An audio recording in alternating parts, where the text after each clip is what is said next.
what's up, all you lovely human beings, and welcome to the premiere edition of Tearing It Up. Get it? Like tearing with tearing, because it's a tear anchor. Oh, man, I'm hilarious. I know what you're thinking. JPO needed more shows. Yes, I do. Tonight, we're going to talk about millennial horror movies that were released in the 90s and 2000s. And minutes go, oh no, etc. Because we're all a bunch of millennials, right, guys? Just nod your head and agree. Hey, look, Steve's here. I'm not. I'm not either. Oh, wait, John's a boomer here? Is he the only boomer? Maybe, potentially. We don't know. Yeah. We're ready to millennial it up. The millennium, to get jiggy with it and stuff. No Will Smith movies on this record. Wow. Hey, look, Chad's kind of distracted and also here. I'm just looking at the list, but I'm really excited. This is the cool list of movies. I'm just trying to find which one is the worst one so I can nominate that and get that out of the way. But I have no idea. Yeah. But yeah, excited. John. Hi, John. Yeah, I'm a Gen Xer, barely. I was born in the last year of Generation X, so I don't know this millennial horror. I don't know. Get me 80s horror, right? That's what I need. That's what I grew up with. All you young. Next episode coming 2029. Young and Eric's like 19, so he's Gen Z. Yeah, true. And I wanted to get more than just us millennials' opinions on these millennial movies. And look at that, you little young Eric, you squeeze your cheeks. How you doing? I'm doing good. These movies spend too much on Starbucks. Am I right? Boomer here. Get me 2010s movie, 2000s and 90s. What the hell? Nah, these are good movies. Let's talk about them. Let's talk about them indeed here. You'll see the list from here. A bunch of fun movies to choose from here. We'll go one by one and picking a movie, saying why we love it or don't love it. It's totally up to you. And then we'll all chime in if we've seen it and find a medium ground on rating here. The ratings, by the way, are a little bit differently. Instead of S tier, it's the bomb. Instead of A tier, it's pretty sweet. Instead of B tier, it's high. Instead of, wait, is that right? S, A, B, C. And then like D, I'd say D is that was good. Psych, remember Psych? That was fun. And then we'll just go with F tier, D/F for I'm outie, y'all. So I'll go to our first guest here. Steve, nominate a movie, and if you know where it is, let me know because these movies are not alphabetical. Yes, I'm gonna nominate Halloween Resurrection, the worst Halloween ever. All right, I found it. Sweet. So I'm outie. I'm outie, baby. I am so outie this movie. They fucking... All right. Spoiler alert for a, 24-year-old movie? So, they kill Jamie Lee Curtis. They have this stupid-ass concept that's like... Okay, at the time, it was okay to do like a reality competition. You have fucking Busta Rhymes karate kicking fucking Michael Myers. Get the fuck out of here with this shit. All right, Chad, how do you feel about Halloween Resurrection? Yeah, I mean he's not that far off. It is a very low ranked movie. There's not like too much to really like about that movie. I will say, it kind of does feel at times a little bit ahead of its time, doing like a big streaming show in a house and things like that. So there's not like zero merits to it, but it also is very, very dumb. There's not a lot of like really great characters in that one or anything. I do find the Busta Rhymes thing kind of humorous, but in a Halloween movie, it's not supposed to be humorous. It's not like a horror comedy franchise, so it's just really dumb. So I agree. I would. I'm not gonna like raise it though. I'll say I'm outie is fine. Eric, that was good. Psych. No, I dislike this one as much as I dislike Halloween 5. They are pretty equal to me. This one has that pretty sweet Peeping Tom reference, which I do really like in this movie. And Busta Rhymes, I'm always down for Busta Rhymes. I'm not going to fight I'm outie. It's probably the worst one we're going to talk about unless somebody wants to bring a worse one. So I'm going to agree with I'm outie, even though I don't hate it as much as other I'm outies that are going to come up, probably. John? People that like this movie aren't going to get that there's a Peeping Tom reference in it. I'm going to put that out there. There's no, maybe Eric knows it. I'm pretty sure I know it. But it does have Busta Rhymes saying "trick or treat, motherfucker," and then roundhouse kicking Michael Myers out of a window. If it was just that like minute on repeat, This is like at least pretty sweet. But I think I'm like, that was good sight for Halloween Resurrection. Yeah, I'm gonna stick with I'm outie, so we're gonna leave it in I'm outie. You guys kind of already ran down the facts here of it. Kind of kills the ending of H2O, which I quite enjoy. And unfortunately, while the streaming thing might be interesting, I don't think they do enough with it. And yeah, the side characters are kind of whatever here. Main girl I don't really care about either. So, let's check. This is hard for me because I am going to go with worst one as well, just to get that out of the way. And I was looking at like some other ones, and then it kind of sucks a little bit. Steve went with the Halloween movie because I also wanted to go with the Halloween movie, and I think I still am because I just don't see that many like terrible movies on here that I've seen that I feel comfortable talking about in like a I'm outie kind of situation. Except for, and I'll just go with Rob Zombie's first Halloween. And it's on all the way on the right. Oh, you found it. Never mind. On my screen, it's on the right. But yeah, I just don't, and John Carpenter apparently agrees with me on this, is that I just don't like the fact that, I just don't like him as a director just in general. But I also, sorry, let's lose the train of thought. In general, but I also just don't like how he tried to flesh the character out and totally like undoing just everything that first movie stands for. It just really kind of feels like not the right franchise to do it because it's the entire, opposite of what John Carpenter was going for with Halloween.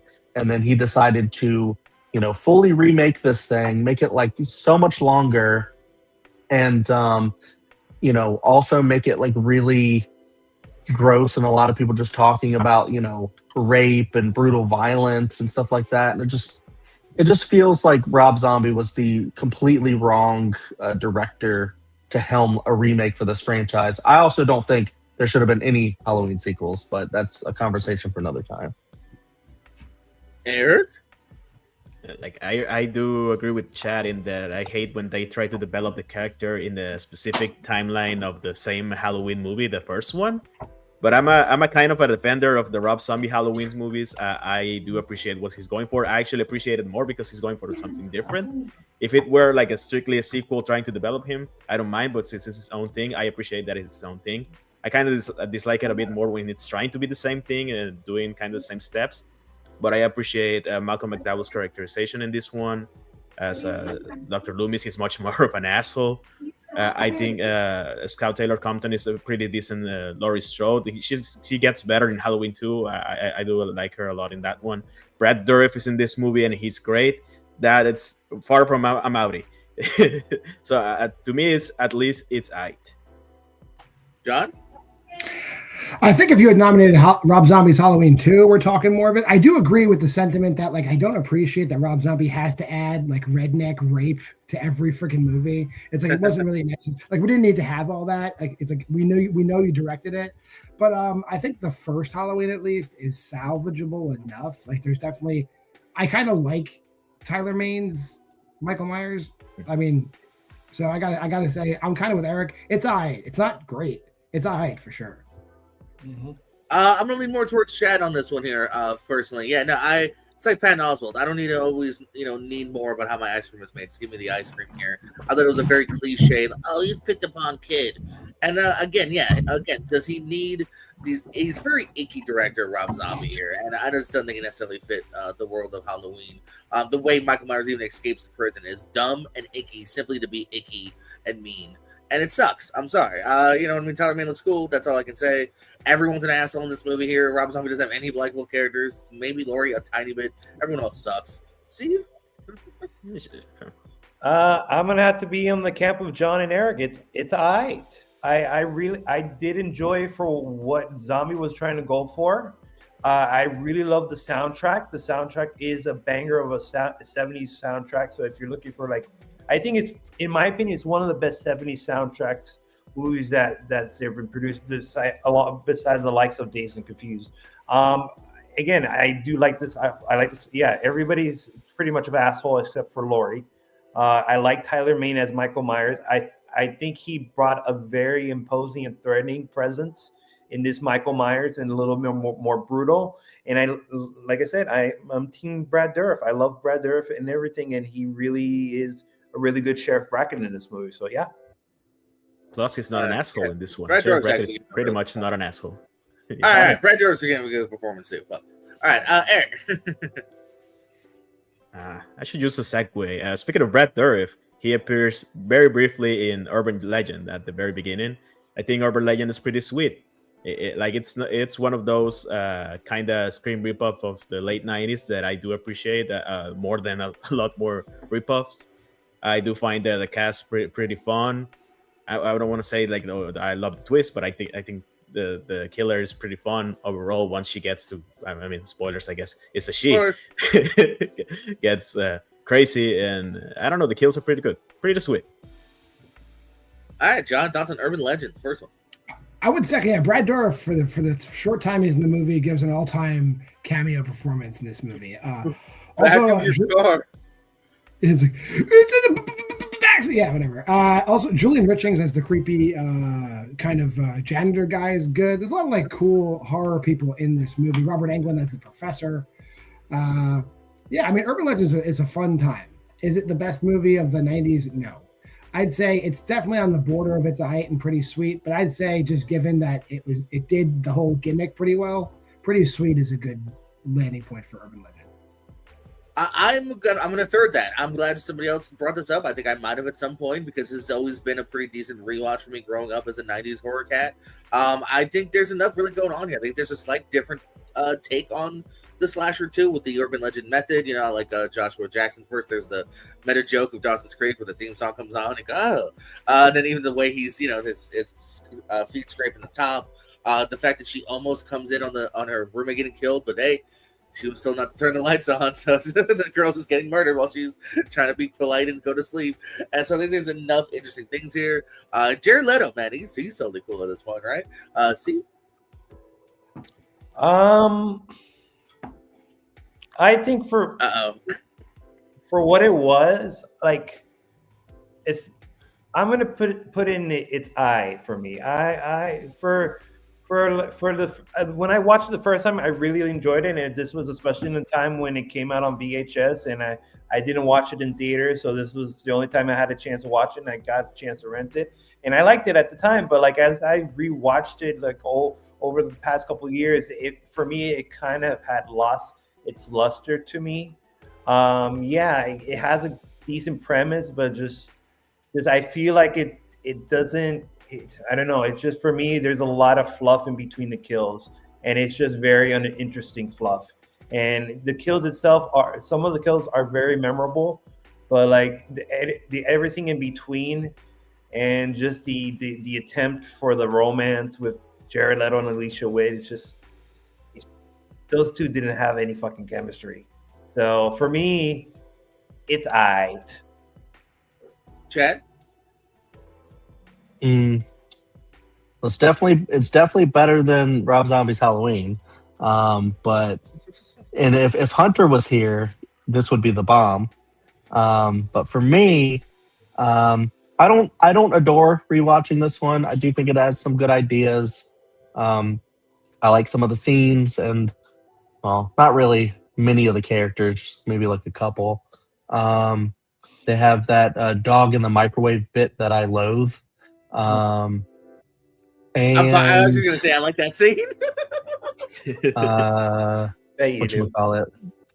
Yeah, I mean, I think the gimmick, as you call it, or the concept is cool. I just wish that concept had better execution. So it's definitely not pretty sweet for me. It's or that was good psych, but I'll put it into its eye since I think it's better than Halloween. All right, again, I'm going to leave it where it is for 3/5 being there. John? I'll nominate my, what the fuck is this doing on this list movie first. Take everything Chad said, and they made a sequel to this movie, Urban Legends Final Cut. I think once you do an Urban Legends movie, you definitely don't need to do a second movie where you're doing the same exact thing. Where really nothing, I mean, it's not really tied into the first movie until the very end, and they kind of just shoehorn that in, and it's literally the same shit, just with Anthony Anderson's cool, everything else sucks. in this movie. Yeah, I mean, talk about a disappointment. Like, I was legitimately super looking forward to this organically, like when it came out, because I liked the first one here, and I'm like, all right. I also think I really liked Anthony Anderson. And yeah, but he's also even underused. He has a couple funny scenes, and he gets chopped off. This movie is just way worse than the first one. The kills are less exciting. The side characters are less exciting. I don't think that it uses. It's been a while since I've seen it, but I don't think it uses the idea of urban legend as well. And then it also shoehorns in Rebecca Gayheart at the end. It's like, where the fuck was she the whole time? Why did you just tease her again for the second time? Fucking use her or don't use her. Just felt like an unnecessary. Like, remember this? So yeah, this movie pretty bad. Eric. Or no, Steve or whoever. Steve, yeah, you're Steve. Echo the same. I agree with you guys. This was a waste. This was a waste of time. This is a waste of money. This is a waste on everybody's talent in this movie, including Anthony Anderson. Just the he was young. He needed the money. Yeah, fair enough, but still, just maybe the only thing I like is that I got to see Hart Bachner in a villainous role, which the Ellis from Die Hard. He's the professor. He's the villain in this one. So that's the only tiny microscopic positive thing I'll give this movie, that they have Hart Bachner as a villain in this movie. So that's the only thing. Other than that, I'm outie. Chadsky? I haven't seen this one. I'll abstain. Fair enough. Eric? I haven't seen it, and I'm not gonna see it now, knowing the villain. Yeah, Not no, that it was hey, yeah, recommended true. to me. Well, it sucked and we ruined the ending for you. So yeah, there you go. You're good now. Yeah, and it killed the franchise too. There's like a third one direct to DVD kind of no last summer style. Yeah, Urban Legends Bloody Mary, which has nothing to do with anything. Yeah, even less. Yeah. So yeah, yeah. And that's because this killed the franchise. So they made like a cheap one just big with the title in it. Let's see here. Maybe I'll just go with the shitty one and get that out of the way here. People might disagree with me on this one. We'll see how it lands. Wrong Turn's never done much for me. Another one where I just thought the kills were just fine. I don't really care about the characters. I like Legend Dushku, the killers or whatever. And yeah, this whole franchise, except for the last one that I actually quite liked because it did something different. So we'll see how people feel on this. Steve?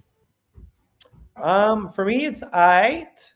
I don't think you can never go wrong with Eliza Dushku in a horror movie. So, I mean, she is for me, a very good I could show you some movies, my friend. Open Graves and Alphabet Killer, but continue. No, but I didn't see Alphabet Grave, but that's a whole different story. Nobody has with me. Yeah. Oh, there you go. Also, I said Alphabet Killer and Open Graves, and you just mixed them. Got it. Alphabet Grave. I've never seen Alphabet Grave. No, you said it for the third time. Alphabet Killer, Open Graves. Open Killer, Alphabet Grave. Got it. Okay, here we go. Wrong. Yeah, it's all right for me. It does something that it kind of brings that a little bit. There's a little bit exploitive type of genre that was resurrected around this time with this movie, especially. You have redneck incest hillbillies just basically just killing these poor teenagers stranded in the middle of the forest. I do like the kill where it's the axe to the mid to the mid section to one of the victims. I do enjoy that. It's probably one of the most memorable kills in horror of that year. And yeah, it's stretch. It was what I say it is. It's all right. Chat. Yeah, I'll actually kind of second a lot of what Steve said. I mean, I do love me some Faith. So it's fun to see her in this movie. But I think he said it kind of all, is that it's just kind of like the same kind of concept that you see a lot. And it's just really not all that memorable for me. But I don't think it's like terrible. So I'll also say it's aight. Eric?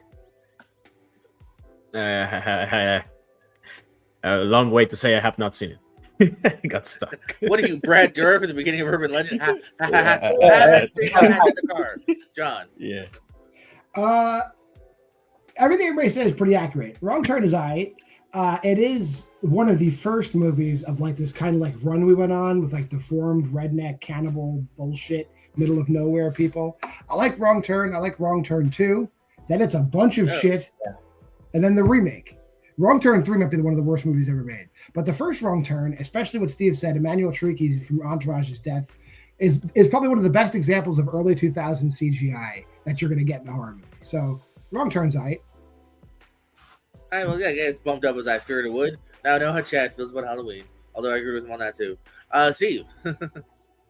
Let's put in I'm gonna put in a bomb here, and I'm gonna go for a movie which we're gonna see the 7th installment this next weekend, Scream. It's right. It's not right. Is Scream in there or just Scream 2? No, Scream 2 is in there. In there. Yeah, a lot of Screams are in there. Oh, there it is. The first 3 are eligible. Yeah, I mean, just this was the movie that changed horror, whether for the better or for the worse. But the fact that this had basically had everybody going meta. Even this wasn't even a prelude. This was the second time that Wes Craven went meta. Because then before that, he did Wes Craven's New Nightmare, and that was before Scream did this. But this was where Scream had made meta mainstream. It made the A-list celebrity cameo / opening kill famous for a lot of wannabe Scream movies. It made a lot of the same trope where everybody had basically the same thing over and over. This was a blueprint for all the movies in the 90s. So like I said, for better or for worse, my opinion, I think this is Wes Craven's masterpiece. And it continues to influence many people today. It continues to influence many of the fans. And like I said, for better or for worse, it's a talking point, and its legacy is something that definitely deserves to be talked about. And it all started with Scream in 1996. Chad, I know you hate this movie. Go and do your tirade about why it's an I'm outie. Well, seeing how close Scream is to Urban Legend and Halloween and Wrong Turn kind of makes me want to throw up a little bit. But It'll get fixed every time. I love Scream. I adore Scream. It was the movie that got me into horror. I wanted to go. I didn't want to go see it with Carrie, and then we ended up going to see it. And then it was one of the movies that was just like, wait, I can actually be a horror fan. And so I got really excited because of it, and it's just one that I love to put on all the time. I mean, Steve's right. It changed the game. I love how meta it is. I love how it cheats, and it goes, we're not even going to hide the fact that we're copying from Halloween here. And they just use the Halloween footage and score inside of it. And it's just brilliant, doing that. It's like, well, we can't top some things from that. So let's reuse some of it. And I love that. It's just like a perfect whodunit. I think the screenplay should have got like an Oscar nomination. I'm not kidding with that. Beverly Hills Cop was nominated. So it's one of those things where I think genre films can get nominated, especially if they're as brilliantly written as this. It saved horror in, a decade where it was kind of failing. And it's just one of the most fun movies you could ever watch. And I could go on, but I won't. Rick? Oh, it's a bomb. It's the bomb. Okay, I didn't assume that, but good to clarify. Yeah. I'm gonna steal what John is thinking. Jason Lives did it first. Even Return of the Living Dead did it first. Night of the Creeps kind of did it first, like 10 years earlier. Meta was already a thing. It just became popular with Scream. It's just the popular opinion, I guess. Even though I still think this movie is Ben Affleck in Phantoms, the bomb. Fuck yeah, John. I was gonna make that joke. God damn it! Before I even say anything, I agree. This is the bomb. Not that it's like the core of horror or anything like Chad would think. It did save horror. Horror sucked pre-96. It was dying, It was the same old bullshit over and over again. And Scream revitalized and brought a lot of new eyes to horror. So I give it its credit. It is the bomb. However, Aaron J is not here, so I'll say what Aaron would say. Scream is just an American giallo movie. So if you like this shit, if you like murder mysteries, watch any Dario Argento movie because he did that shit first in the fucking 70s. That's where you're going to find this shit first. Pass. Yeah, I'm gonna give it the bomb as well. No, I'm probably hosting this show because of Scream here. This is maybe legitimately like introductory to like horror movies, especially an R-rated one. Luckily, Scream has never had titties in their movies, so mom was like, "Fine, whatever, I don't care, you can watch it." Closest you get is the third one with the Khan's girlfriend, but even that's behind a blurry window. Anyway. So yeah, no, I think the first one's great. Love the cast here at play here. We get Dewey, we get Gail, we get our boy Randy, Jamie Kennedy. It's the reason why I think I'm so sadly a Jamie Kennedy fan, which is really hard to be these days. So yeah, Scream, I think it's fantastic. Absolutely the bomb.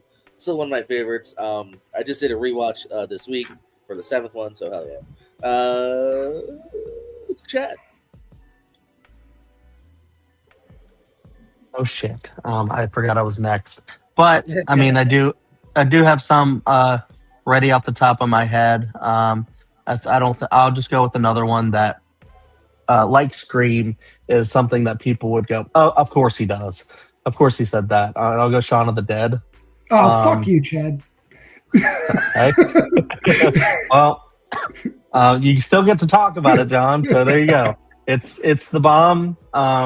It's for me.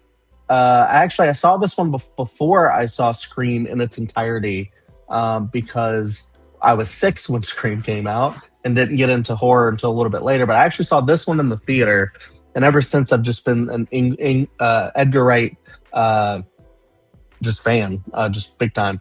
And he's one of my favorite directors, and I think this is kind of one of those perfect movies, kind of like inventing like a new genre style almost, where it's like not a parody movie, but it kind of is, where it's like a big homage to films that Wright and Peg used to watch. And I love the fact that Edgar Wright basically had this entire movie in his head when he would go pitch it to execs to get funding for it. It's just one of those movies to where it's just a buddy comedy, or like a romantic comedy with zombies, as it's referred to. But yeah, it's also like kind of a coming of age movie because Sean is, trying to get his shit together, and as he's going into his 30s. And for me, I was like 12 when this came out, so I was also coming of age. And it also has one of the scariest scenes at the time for me. It scared the shit out of me. David, when he gets torn to pieces. It's kind of funny now, but then when I was like 12, that terrified me in the theater. And but it's also just one of the funniest movies ever. And I like slow zombies, so I think it just rules. Great dialogue, just a perfect written like screenplay. I don't know, love it. Eric. Yeah, don't let anyone tell you this movie is overrated. They kind of suck if they say that. I love the movie. It's the bomb. But I disagree with their take on Batman's '89 soundtrack. That soundtrack rules. They are wrong there, but it's still the bomb. I see no falsities in your claim, John. I suck. This movie is overrated. It's not bad. It's great, but not excellent. I'm at a pretty sweet with Shaun of the Dead. I think people just need to get off the dick of this movie. It is pretty good. That's it. It's just a pretty good movie, and that's it. Like I appreciate it, but I would never put it in my top 10 anything. It's pretty sweet. I'm starting to think you kind of suck, John. This is the bomb for me. And Ed told me to say that. No, I don't know. I've grown to like it even more. When I first saw it, I liked it, didn't love it, but I think I was 14. Then later on, I think I grew to love it even more after seeing more zombie movies, seeing the actual care that they put in, seeing I love the setup of him walking through the the zombie apocalypse, not even noticing it first, and all the similarities to what had happened before. Absolutely, still even from the get go, love the pairing of Peg and Frost here. I was a Hot Fuzz fan from the get go here, so yeah, I think it easily is the bomb. Steve, it is the bomb. Diggity. in my opinion. This was what put me in Edgar Rice's stratosphere in terms of wanting to watch. I wanted to watch episodes of Space from just based watching of Shaun of the Dead. I was looking forward to his next movie, which turned out to be Hot Fuzz, which is just as good as a masterpiece as Shaun of the Dead, in my opinion. And it's awesome. It actually kind of because I was falling off the zombie. I was not a big fan of zombie movies at the time, but this really put a love of zombies. Hell, this even put me back to watch George A. Romero movies, which I've never watched. And if it wasn't for Shaun of the Dead, I would not have watched Dawn of the Dead, Night of the Living Dead, and Day of the Dead, and Diary of the Dead, unfortunately.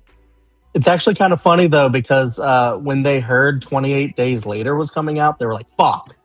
But then they were like, "Oh wait, it's fast zombies. Okay, we're good." All right, I believe we're on to John. You skipped Eric. Yeah. Eric? Yeah, I disagree with an earlier take that was mentioned. Not all horror sucked before the 96. I'm going with Candyman from 92. I think it's obviously a pretty great movie. Actually pretty sweet, which would be perfect for the subject of Candyman and the Beast. Tony Todd, of course, fantastic in the role, iconic. His voice, may he rest in peace, he's just amazing. Bjorn Madsen is pretty good as well in this one. What's his name? Is his name Sandler Berkeley? That's his name. Xander He's Berkeley pretty good is, yeah. He's the perfect asshole. He's not the husband, boyfriend. He's great. Yeah, this is pretty sweet. Don't let anybody tell you that racism discussions in horror were started in Get Out. It was a thing way before that, even before Candyman. But like, you should talk about that kind of stuff in earlier movies as well. Candyman being one of them. Pretty Sweet is just perfect. But if somebody says the bomb, it's great. Also great. You mean like Night of the Living Dead? Racism? Yeah. And that wasn't even on purpose. People read onto it. We're just gonna say George Romero meant to do that. That's I'm rewriting history. He meant to do that. Yeah. But are you finished with Candyman? Oh yeah. Go on. I would say like my statement of that horror sucked before 96 is not necessarily, you're kind of misquoting what I said. It's just that it was dying. It was dying at that point in time, and that is 4 years post Candyman. If you look at the stuff that was coming out like 94, 95, and 93, it was not Candyman. Candyman is probably the last. Is it the last good Clive Barker adaptation? Maybe. Mm-hmm. If you don't count the new Candyman. Yeah. Midnight Meat Train's all right. I think Candyman is better than that. But like they had a good run. The best. My apologies. The last good. Like Hellraiser, Nightbreed, Candyman is like a good run. You know, a Candyman is right where it's supposed to be. It's pretty sweet. It's not a 5-star movie for me, but it's a solid 4-star movie. Candyman is pretty sweet. Yeah, I'm on the cusp of it's pretty sweet, but I'm leaning more towards pretty sweet. I don't think I'm as high as others are. I saw this. I think I saw it very early on, but I saw it more like in my mind actually relatively recently, probably around the remake time. So yeah, and I definitely appreciate Tony Todd. I appreciate the story it's going for here. I think it does kind of drag and retread a little bit at times, but I do think it's really good. Pretty sweet. I will agree with Steve. I agree with the panel. It is a pretty sweet movie, and I think it's apropos that we put it in the pretty sweet for us talking about Candyman. It created a legend, a horror legend in the 90s. It created Candyman. Not only that, but it also instilled another urban legend for people to do. This is basically the male version of Bloody Mary, basically, except you got a guy with a hook in the hands who's going to just basically hook you anywhere he wants to, if you let him. Take that as you want. But and Philip Glass's score is literally the best score. I think it's the best horror score of all time. It's haunting. It's beautiful. It creates an atmosphere in itself. And let's also, Virginia Madsen is also pretty great in this movie as well, as the reporter who fucked around and found out. How dare she? Chad? I like that. That was funny. In Scream 6, Mindy asks Kirby, the original Candyman or the remake, and then they both say both. And I think the original Candyman is fucking fire. I would actually say a low the bomb. I don't think it's better than Scream or Shaun of the Dead, but I do think it's up there. I think it's higher than Pretty Sweet. I think it's definitely better than Urban Legend. I think it has like so many good ideas about like racism in cinema, especially like around the time. And then we could see the reboot or the continuation kind of go a little bit further when society has progressed to a point where we can actually say things more overtly and all that kind of stuff. But yeah, I think Tony Todd is iconic in that role. Virginia Madsen, I think, is amazing in it. And Ted Raimi's in it, right? Yeah. So that's fun. Yeah, it's brutal. The imagery is insane, and I just really like the concept. It is like a Bloody Mary Beetlejuice kind of thing, but just embodying like trauma, like racial trauma and stuff like that. So I think it's brilliant. And also just a quick side note for everyone here and watching. I'm not gonna necessarily keep reordering like the pictures. Like we're not ordering them from like 1 to 5. So like Gotcha. I'm not saying Candyman's better than Urban Legend. It's just if it's there, kind of thing. John? Yeah, I don't know how many times we're going to go around on this, so I got to make sure I make my picks count. And my favorite movie of all time happens to be mixed in these movies. Yep. So Chad knows what I'm going to do. Yeah. Let the Right One In is the bomb. It is the greatest thing ever committed to film, and it's the top row center. With the girl touching. Don't you mean Let Me In? That is not bad, but but moving the setting from Sweden to America kind of cheapens the fact that the brutal Swedish winter like is a character in Let the Right One In. Let the Right One In has everything. It has like it has bullying, it has friendship, it has eunuchs, it has a man dousing himself in acid, it has a woman spontaneously combusting. Fix that. Sorry. Wow, you sounded legit mad. Yeah. Yeah, Let the Right One In is perfect. I can't say enough good things about it. I hope you all think it's perfect as well. It is my favorite movie of all time. Horror or not horror. Well, this is awkward. I haven't seen it. Steve? Awkward. No. Hold on a second. I did see it, so we could skip that. But I do appreciate John's appreciation to movie, but I am not as a huge fan of Let the Right One In. I think it is pretty damn sweet though, for all the reasons that you mentioned. For the great, it's an amazing cinematography. It has great. If I just say the pool scene, people would know what I'm talking about the pool scene, and I think that. It was great to Let Me In. I love that pool scene. Yeah, don't get John mad. It's the same scene. Yeah, but darker. I've seen it. Exactly. And not well lit. So that I can agree on that one. But yeah, man, I really do like the Let the Right One In. It's a pretty sweet movie for me. All right, awkward. Chad? Yeah, no, I'll go with John on this one. I'll give it a bomb. I think this movie is, if it's not like the greatest vampire movie, I think it is up there. I mean, Sinners might give it a run for its money now. But that one just came out. This one's been out a long time, since I was 18. And I remember this one coming into Blockbuster when I worked there. And I can't remember if I watched it right then or a little bit later, but yeah, this movie rules. I love the relationship between them. I love the visuals that they do where, sometimes Ellie is just a little, looks like a little girl. And then sometimes she looks like this old woman. And it's just like the trick of that, I think, is really, really cool. Not a lot of, vampire movies, do things like that. But it's just like really kind of uncanny. I can't really say as much more that John already didn't, as someone who loves this movie, but just not as much as him. But yeah, I just think this is really incredible. If you haven't seen it, I think you got to fix that. I'm yelling at me, Eric. Is it safe on the bomb? Just for clarify. No, don't play those games. You give me your legit rating. Nah, I gotta play those games. I gotta Oh. fix that because I haven't seen it.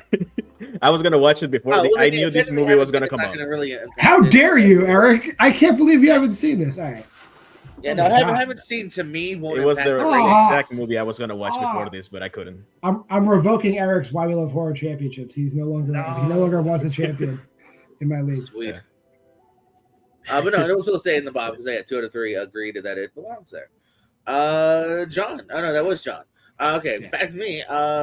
As previously stated, John hates '90s horror. He hated Candyman, so I'm gonna nominate Jacob's Ladder.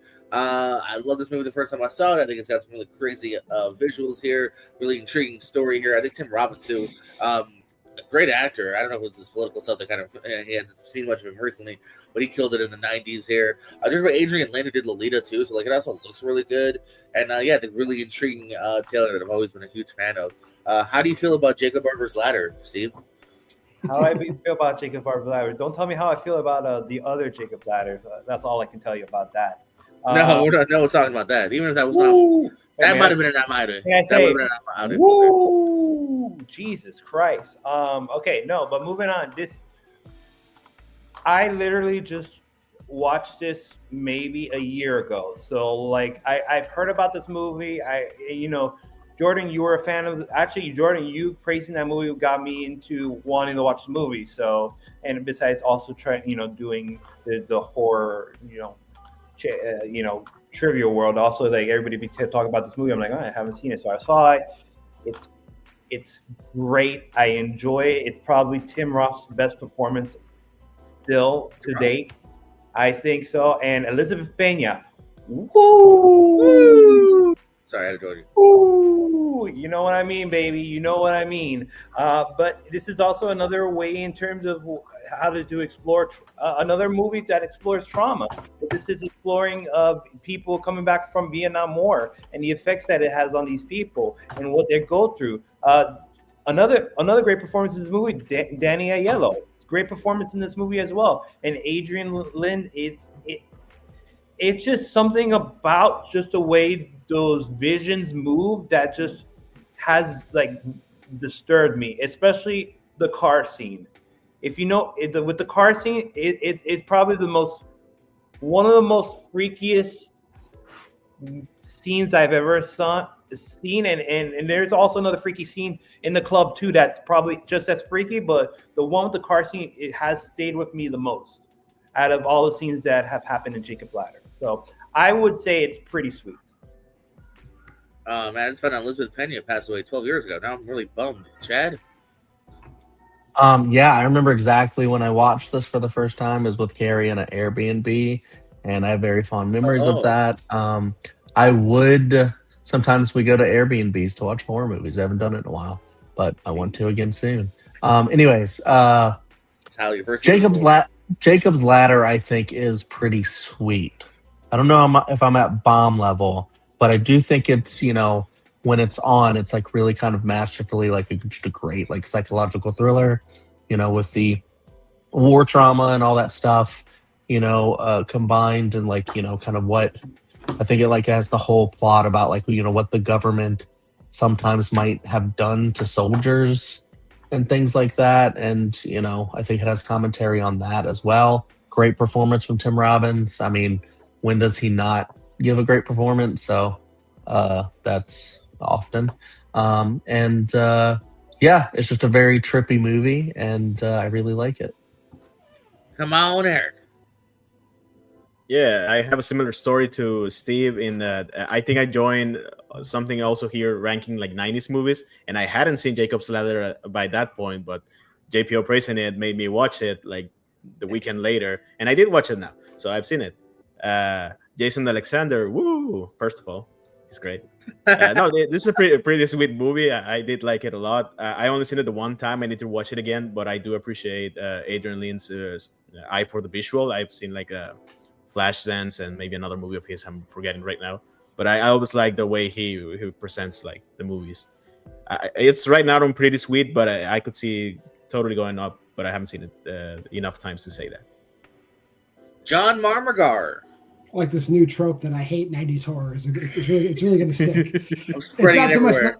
Not so much that I hate it, but it was dying in the 90s. I was making a joke, John. I don't think in 1990 it was dying yet. But yeah, by the time 1996 rolled around, people weren't really giving a shit about going to the movies to see horror movies. But Jacob's Ladder is right where it's supposed to be. It was a joke. I'm gonna keep. This is my joke now. I'm gonna hammer it to death that you said it. Jacob's Ladder is great. Jacob's Ladder. It's just experimental enough to be an experimental film, but not so experimental that it takes you out of the film. So I think Adrian Lyne does a fantastic job. I think Tim Robbins does a fantastic job. All the supporting performances are fantastic. It's trippy as fuck, and veterans deserve more love. So tell a veteran you love them. Tell them thank you for their service. What was your final score, just for the heck of it? Oh, I keep it at the bottom. No, but what's your score? My score. Are you bomb or sweet? I said bomb. He said, okay, I didn't hear you. Well, it does go down to sweet because that wasn't kind of consensus here, and I'm gonna unsaid what I did because I wanted the top now. There we go. I'll leave Candyman up. I didn't want it after. All right, Steve. I'm gonna go with a movie that I think it's alright, and I've seen a lot recently because it's always on the fucking Roku channel every time I tune in. I'm gonna go with Disturbia. Oh, that is. This was a time where Shia LaBeouf was a commodity, I guess. I mean, he's a commodity now after the fight that he got into New Orleans. But back then he was coming off of Even Stevens, Successful Hole. This was the first movie before Transformers come out. And it's a modern day remake of Rear Window. And it has good stuff in it. It has Carrie Ann Moss, David Morse, Viola Davis in an early role compared to like what she would do later on, and is it Theresa Palmer or Sarah Paxton? I don't know. It's one of the blondes. But yeah, I wanted to talk about it too because also this was one of my first movies that I got to do a press tour for. And I actually got to interview. Jesus, you did just a good name drop. God damn, come on. I actually interviewed Shia LaBeouf for Disturbia, and yes, that's why I also mentioned that movie. So yes, this is the only reason you're mentioning this. Chad, thoughts on Disturbia? Did you know Steve did a press record for it? Oh, I didn't, but now I do. I don't know. It's just been such a long time. I saw it when it first came out. I saw it because I was a big Shia LaBeouf fan back in the day. I loved Even Stevens, so I kind of thought I was him, because I like to be silly with the comedy and Even Stevens, all that stuff. And then this, he started doing stuff like this and Eagle Eye and other things back in the Transformers back in the day. And he was like a legit movie star for a while, and now it's different. But Disturbia is. Yeah, it's just like kind of a remake of Rear Window, like Steve said, and kind of other movies that do that formula. It feels like, and I don't think it's bad. I don't think it's great. So I think I will just say it's I. You know who's I? Eric, what do you think? I kind of want to vote I'm outie just to spite Steve. Mostly that. I haven't seen it, but comparing to Rear Window kind of makes me not want to see it because it's one of those cases. I want to watch Rear Window, but we have Rear Window at home. This being Rear Window at home doesn't satisfy me, so I'm probably not going to watch it. It's Rear Window on Temu. Yeah, I'm not going to watch it. I'd rather watch Rear Window. John, did you know Steve did a panel for this, and what's your opinion? That's great. It's really great to get to interview Shia LaBeouf. Yeah, this kind of goes back to the comment when Eric made about Halloween Resurrection that they put a Peeping Tom reference in it for people that don't appreciate Peeping Tom. This movie is a remake of Rear Window for people that have no fucking idea Rear Window exists. Like, Eric's right. You could just watch Rear Window. This is a movie, though. So, but I would put it at a that was good psych level. It's just below fine for me. Yeah, I'll leave it in its eye. That's where I'll put it. I've seen this, never seen Rear Window, because I like Shia LaBeouf when I was 17 and not old movies. So it's fine. I think I've only seen it the once, and the rest of my life might stick to that number. All right, Chad. I'll continue going with some more kind of, basic but obvious for a reason picks. And I'll go, don't keep scrolling because I'll go Silence of the Lambs Nice. as a bomb. So third row God to the damn it, Chad. left. I was prepping that one. Sorry. Feel free to vote bomb for it because, it is. I mean, it won so many Oscars for a reason. Not that matters like too much, but people seem to like it. I do think it is masterpiece level. It's really interesting because I just like that kind of procedural crime kind of stories, but it does the serial killer in a very different way. Hannibal Lecter's not even really the main villain of it, which is interesting. Well, he kind of is, but also isn't. Like that's not who they're trying to find. I also think Ted Levine as Buffalo Bill, he's nuts in that role. So creepy. They really get the creep factor in this movie, very well. And even when Hannibal escapes, it's really creepy. And then you get a little bit of a taste of what they would go on to do in the Brian Fuller show Hannibal, which is incredible. And they would, pose people in these macabre, corpse ways and stuff, which is just really crazy. And all the stuff it has to do with, its camera work and, talking about feminism and, stuff like that, like a strong woman, working in a man's world, and how they show that in cinema, I think is just really, really great. Phenomenal performances across the board. Jodie Foster. It's just a really great mystery and, just kind of perfect in my opinion. So, yeah, bomb. What you thinking about that, Eric? I'm outie. Psych. Oh, that's different, I guess. No, it's a bomb. This one's pretty great. Obviously won the Oscar for a reason. To quote Pass, I'm gonna quit in round 7. In question 7, never mind. That's not the quote. The Oscars people think that it's not a horror movie, but it totally is, and I'm glad it won in spite of that. But I think John hates this movie because it's early 90s, and he probably thinks it sucks. What does Sean think? Yeah, this is not the part of the '90s I was talking about again, but this is a great movie. I think Silence of the Lambs is the reason why we have the voice Seth Green does for Chris Griffin. So I think that's the most important contribution that Silence of the Lambs has given us to society. Ted Levine was robbed of a Best Supporting Actor Oscar as well. I don't even think he was fucking nominated. Bullshit. Nope. This is the bomb. Yeah. Would you fuck me? I'd fuck me. Anyway, what? I'm sorry, I was distracted just now. This is the bomb. Great performances here, really good screenplay, everything. The bomb.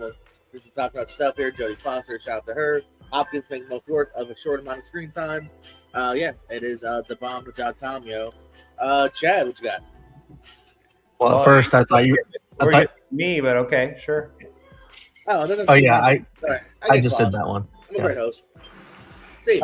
It's the bomb. It's the bomb. It's one of the first movies I saw on DVD ever, and this was only because I saw I don't know if you know that there was an MTV show called My Life or My True Life or something, and they were talking about horror movies. And one of the first horror movies they were talking about and they showed was Silence of the Lambs. And I just see fucking Anthony Hopkins just beating the shit out of some cop. I'm like, oh shit, I gotta watch this movie. He's a fucking cop killer. He's like fucking Ice-T up in this shit. And I saw it, and it was more than about Anthony Hopkins beating up a cop, which sometimes law enforcement this time around it kind of gets your blood flowing a little bit. Jodie Foster delivered career best dude. Anthony Hopkins delivered brother. Trust me, I'm dealing with a lot. Anthony Hopkins delivered career best performance, even if it's 9 minutes of screen time. Jodie Foster delivering a hell of a performance. I agree with John. Ted Levine was robbed of a Best Supporting Actor nomination. So yes, Silence of the Lambs is the bomb. Diggity. All right. I wish we had skipped you. Trent or Eric or who the fuck it is, let's go. It's Eric's go. I know. Me, Sure. yeah, I'm gonna try to fish for something to put in That Was Good Psych, just because it bothers me we don't have So anything low. in it. So I'm gonna try for Final Destination 2009, the Final Destination, because That Was Good Psych is kind of perfect for it. I think it has some pretty decent kills. It has the best assholes in these movies, including the ones that get sucked into the pool. But mostly has fun kills. McKelty Williamson is actually pretty good in this one. But everybody else kind of sucks, and the 3D kind of sucks. But it's not that too bad to put it like in I'm Outie. It's just That Was Good Psych. That's perfect for it. Is that Where here? the fuck is it? Where is it? Is that even here? No, it is. I'm pretty sure I saw it. It must be at the bottom. Yeah, Scroll down. because I have it on my list. Where is it? I did see it on the Final phone. Destination. Are you sure? I Yeah. see 1, 2. I see 1, 2, and 3. I don't see. Go up more. Go up more. Yeah, scroll Then up. go up. Thought I did it. Go up. I'm pretty sure it is. Right there. Oh, it's on the left. Second row. On the left. Yeah. Oh, Oh, this yeah, is yeah, that- it's the first one. Isn't that just? yeah. Isn't that Final Destination? No, that's Final No. Destination. No. No, that's Final online. Destination is here with Devin. There's Devin. Yeah. Oh, there it okay. is, yeah. It's the one with the girl's face is breaking the glass. Then, yeah, that's it. Okay, Yeah. fair enough. Cool. John. I agree. That was good sight because like Final Destination is always going to be like at least Final Destination. It's not like this seems to be like a concept that it can't get beat to death for some reason. It feels like unbeat to deathable. Plus, you get that cool scene where the guy gets dragged by the fucking tow truck, and then the thing plays "Why Can't We Be Friends?" The rest of the movie is mid. That's pretty cool. And the dude getting pushed through the fence by the oxygen tanks is also pretty cool. The rest of the movie is just like it's the fourth Final Destination movie, and the actors are not great, but that was good psych. Yeah, I'm almost even tempted to go It's Ike, but also because I know I just wanted to be so lonely. And like, yeah, no, and everything you guys have said, I think does very much track here. I think there's a couple cool kills, and then you're kind of left without it. Yeah, without a really good cast and a better overarching, any kind of uniqueness to it. So I kind of killed the franchise for a bit. Steve?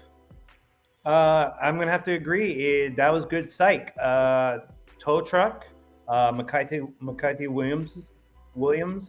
Excuse me, it was stuck on a word. And I like the pool scene. An asshole for an asshole. Just like an eye for an eye. Yeah, that was good. Psych. Chad? Yeah, I mean, I guess I don't really understand too much the distinction between That Was Good Psych, I'm Outie. I guess That Was Good Psych is more watchable. I'm closer to I'm Outie than That Was Good Psych, but I also I would do more or less say this is A, B, C, D, F. Is how you want to view it. As I understand. Yeah. But I also, sometimes see the merits. I mean, I have, deep cutted this franchise and stuff. So actually going through this one, it has its moments.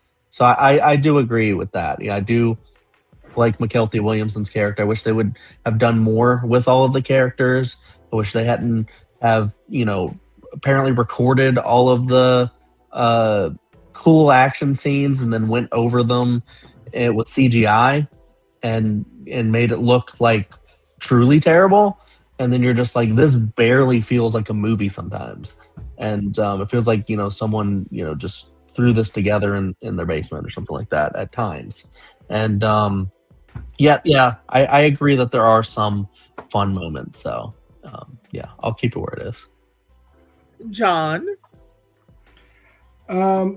Since I again don't know how many times we're going around, so I guess I might as well throw out something that I know I love. It's the bomb to me, but I don't think everybody's going to agree with me. I am very happy that in the 1990s, in fact, in 1995, the year before Scream came out, this movie, I don't think anything at this time was doing great, but like someone did the most beautiful thing, and they made a action horror movie centered around the greatest actor of all time, William Sadler. Tales from the Crypt, Demon Knight, is the fucking bomb. Everything. I love the TV show, so you get a little bit of the Crypt Keeper, and then you get William fucking Sadler being a badass for like 90 minutes. I mean, we should support black directors. Say something bad about it. Where is it? I know it's here. It's top row middle. Top row middle. Yeah. It's Oh, two sweet. over Okay. from Scream 3. And are you saying bomb? It's the bomb. And if you don't think it's the bomb, you're racist against Ernest R. Dickerson. I'm gonna say pretty sweet. I'm not gonna prove that last part, but no, I do dig it. I think what's his face, Billy Zane is really fun to watch in this, and there's a really fun energy level that goes with this. Easily the best Tales from the Crypt movie. I'm not a fan of Bordello, so I almost think I kind of retroactively didn't see this for the longest time based on that, and then was pleasantly surprised when I finally got to it. So yeah, no, but it is a pretty fun movie. Good energy, good performances. Hey, Jada Pinkett, but don't talk about her hair, Steve. Didn't see it. Chad? Yeah, sorry, John. This is one I've always been meaning to see, and I never saw it. Oh my god, guys! I love that I knew which two movies that John was going to brought up. I was supposed to see before this, and I didn't. I'm sorry. I don't really know how it works, but I like it enough to where I'm going to leave it where it is. So cool. Everybody watch Demon Knight. If you don't, you're racist. I don't know if we're going to say that necessarily. I'm going to have to hold on it. I can be racist for 2 more years. That's fine. Let's see. One that I want to bring up here. We all know. Let me just first find it here. God damn it, give me a second. Usually I was prepared, but then no one had saw the previous movie, so this one actually quicker than I had imagined it was going to. Everyone having a good night? You guys having fun? Okay, here it is. The Sixth Sense. Again, I know we know the trope by it, but this was truly a word of mouth movie where like everyone had to say it. My mom had to say it, Dad, me. I think the vibe works very much throughout it here. I think, first the stuff with the little girl that's sick and being poisoned. I think Haley Joel's giving easily he peaked early. Sorry, Haley, I know you're watching. And I think Bruce is actually giving a really good performance too. And I think the ending does work here, and it's a fun one to even watch and retroactively. And again, kind of like I don't know, weird example, but like Adam Sandler, like because of like this, like I'm still kind of giving M. Night Shyamalan multiple chances, even when his movies don't always work. Sixth Sense is the reason why I think I'll kind of stick it out, though. Steve, thoughts on The Sixth Sense? So if you would have told me maybe a couple years ago about Sixth Sense, where I placed it on the tier, I probably would have said it was slightly overrated and it's pretty sweet. However, after a recent rewatch, after watching it a couple of times recently, I am definitely putting this on the bomb because this is a instant classic. I don't know what it was or what I was feeling that day, but that scene where Toni Collette and Haley Joel Osment in the car are talking to each other. Yep. Fuck, dude, just broke my fucking heart. It's just the fact that he couldn't be able to communicate with her mom about what he's going through, and the other way around. And the only way to talk about it is to talk about her grandmother, his grandmother, her mother, about how that she's very proud of her, and I'm like, oh my God. So I mean, Bruce Willis delivered. If Die Hard or Sixth Sense is being his 2 best career performances, I'll be fine with that. Haley Joel Osment really doing good. Toni Collette is really awesome. Olivia Williams, great, fantastic. Everybody's fantastic. M. Night Shyamalan's breakout hit because he did Wide Awake before that, so this wasn't his first movie. Yes, the bomb. Chad. Yeah, I agree. I understand why Steve brought up that one scene because, when Haley is basically like, she watched you dance. It's just like tear up every time.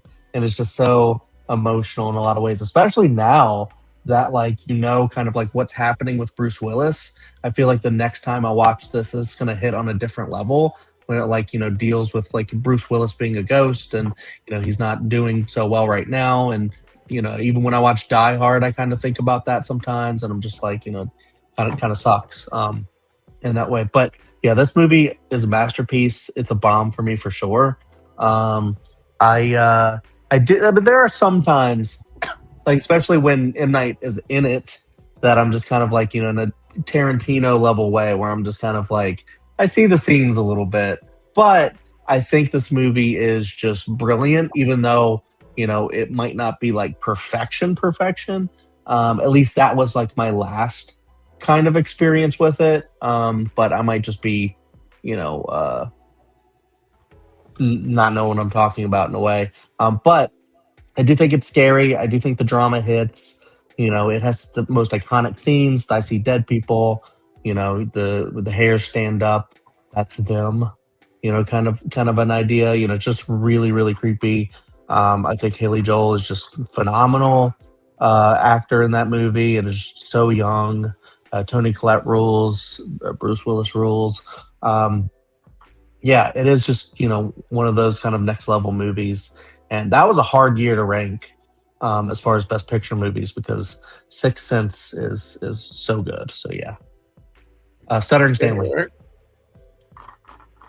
Yeah, I have to say it's the bomb because it was the number one movie on the box office the day I was born. So I have to agree it's the bomb. But even besides that, it's such a fantastic movie. I was thinking of bringing it as the bomb before I went with Final Destination. What a good time. No, but it's a great movie, especially Haley Joel Osment. The weight that his character has on his shoulder, it just always astounds me every time I watch the movie. Like, this is truly a great performance. Fuck Michael Caine for winning the Oscar. It's not his fault. It's the Academy. He would have been great. Then seeing him in movies like Blink Twice, and I don't want to see this kid doing that. But in this movie, he's fantastic. Yeah, the bomb.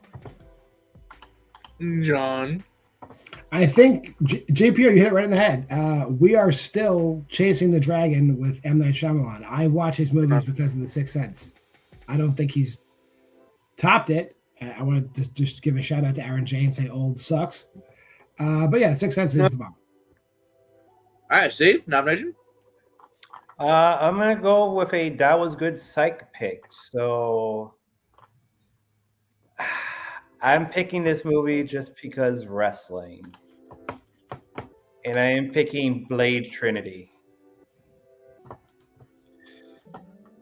I liked it.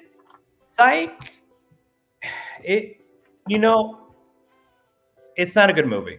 I'll flat out say it's not a good movie at all. But I just something the fact that we have Triple H as a vampire. Not only that, we have a little bit of a sort of mini reunion, of Parker Posey and John Michael Higgins in this movie. Then we have Patton Oswalt. We have Natasha Lyonne. It's just this weird ass supporting cast that it's pretty good on paper for what the cast was, but the execution was just so bad. It was just off. And I like looking at Jessica Biel. She got very good, nice arms, and Ryan Reynolds is decent, funny. I mean, little annoying, but yeah. So, Blade Trinity. Wait, I like Jessica Biel or Jessica Biel, and you go nice arms. All right, Chad. You're real close, dude. What if you're into? Alba. I get confused, man. No, it's Biel. It's Biel. I messed up. Is it Biel? Alba? I don't know. I technically have seen this movie, but it was so long ago, I barely remember it. All I know is its reputation, and I think it's either D or F. So I'm fine with putting it where Steve said. Eric. If he didn't know if it was Alba or Biel, he definitely wasn't looking at her face. No, I haven't seen it. I need to see it just for Triple H as a vampire. Still, his best movie is A Chaperone, but I haven't seen it yet. Sadly, this still might be actually. I have a hard time, John. I'm cool leaving it where it is, just because of Patton Oswalt, who is like my Lord and Savior. So that's fine. Yeah, and if you want to have some fun, by the way, watch Patton Oswalt talk about this movie. That's always a fun time. Yes, I will 100% leave it where it is. Part of me was thinking I'm outie, but there's like weird real like moments of like, fuck, this could have been something because the cast is here. Like Triple H is good. Supposedly they gave him more lines because like they liked what he did. So like Triple H is good. Parker Posey again is like, oh, I don't normally, like she even said in interviews like I did it because like I don't get to play characters like this. So she's trying at least. I don't know if we have Deadpool without this in a weird fucked up way. You know, Ryan Reynolds kind of that first kind of action quippy guy, even if his lines do kind of suck. Yeah, it very much is a messy movie all around it, though. So yeah, there's moments, and we had Oswald. You know, you got Natasha Lyonne. Like, there's like moments of like shit, what could have been. But yeah, it's a sloppy movie. Chad. Oh shit, it's my pick. Yeah, I've been thinking about this. I've been on the fence so much because there's so many ones I want to bring up. A lot of my favorites have already been brought up. So I think I'm gonna go. I want to put a Raimi on there. I'll go Drag Me to Hell. I think Drag Me to Hell is pretty great. I don't love the cat part, but other than that, I think it's a bomb. I don't know. Every time I watch this movie, I just think it's like masterfully directed. It's got that perfect Raimi style to it. You know, it's very scary. You know, like all the imagery, all the things they do with like the Romani lady and the button and all that stuff is just really gross and scary all at the same time. And then it gets funny. And I think anytime it has like a jump scare and stuff, it's, you know, very well done. You know, yeah, it's just a great Sam Raimi movie. Like one of the great ones that we got before, you know, I feel like he kind of had like a little bit of a slump.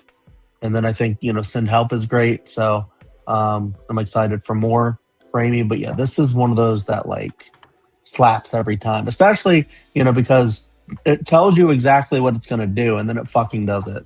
And then you go, holy shit, it just went there. Okay. Cool, Raimi, thanks. Kind of has an Evil Dead 2 kind of ending in a way, I guess. A little bit there. Someone falling through something. But yeah, love this one. Eric? Yeah, I want to say that I'm a bigger fan of Sam Raimi than Chad because Chad hasn't seen The Quick and the Dead. So Drag Me to Hell is actually my pick. Like he's this doesn't belong to him. It's mine now. No, I like Drag Me to Hell a lot. I think Justin Long especially is pretty great. What's her name? Alison Lohman. It's her name. Pretty sure. That's her She's name. fun in this one. Yeah. I love The Talking Goat. I'm not as high on it as Shad is. I do love my Raimi-isms. I'm not super huge on the jump scares. It's not my favorite type of horror, I guess. They don't work to me as well in this movie, I guess. But it's still pretty sweet. I like it a lot.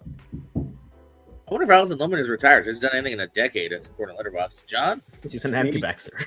This statement isn't a sound about her. harsh, but it's gonna sound harsher than it is. But I think Drag Me to Hell is like pretty mid Sam Raimi. However, most Sam Raimi is great. So I think I would have to knock this down to pretty sweet. I do think I'd watch maybe like half a dozen Sam Raimi movies before I watch this movie. But I'm happy saying it's pretty sweet. It's got, if you like Sam Raimi, it's comfort food, this movie, but it's not any of his best movies. Yeah. I'm even maybe slightly lower. I'm definitely a little bit above its height, so I'm happy to put it in pretty sweet. But yeah, it's never been quite the next level for me, one that I've gone back to. I think it is a good, like, once you've seen kind of the tricks there, I don't know, it's just the one that I never really revisited watching. Even the one watch, I was like, oh, really good. Didn't love it though. Go watch Darkman. I grew up with Darkman. Darkman I've liked since day one, like really young. Yeah, let's go. So you moving it down or no? Going Steve hasn't talked yet. pretty sweet. I'm gonna say pretty sweet. Next, yeah. Well, I don't even remember what Eric was at. Eric, what's your vote? Pretty sweet.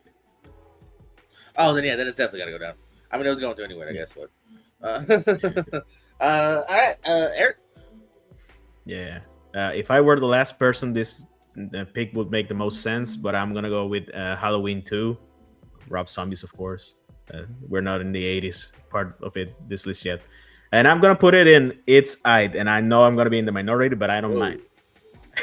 I like Halloween 2. pretty much similar to Halloween, the first one, but I guess more original. It's even crazier. I'm not gonna say I appreciate everything that Rob Zombie is going for, especially on the white horse stuff, but I do kind of get what he's going for. I do appreciate the movie. I don't want to say like different to other people because I guess I relate to Laurie in the sense like her grief is not showing the way you probably expect somebody to show their grief, but like she's pretty rude and all that in their relationship with Annie and Sheriff Brackett. It's very difficult because of that. It's a very uncomfortable movie, so I don't disagree that people don't like it. I wouldn't be surprised if it goes way lower than this one, than this part. But I do appreciate the hell out of this movie. I think if Brad Dourif is great in Halloween, he's fantastic in Halloween too, especially the scene where Annie now actually does die, which is a weird change, but like spoilers, I guess. You're not gonna watch. You already seen it. But to me, I don't. It's one of those that I don't mind if people don't like as much because it's just for me. John, thoughts on Halloween 2 with Rob Zombies? I think it's It's kind of high for us, seeing as we have Halloween there, and Halloween is a better movie than Halloween 2.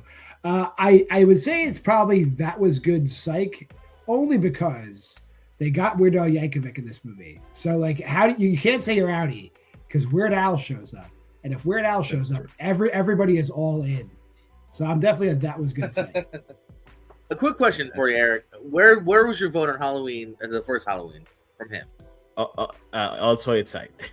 I like them around the same, actually. If you had to choose one, which one?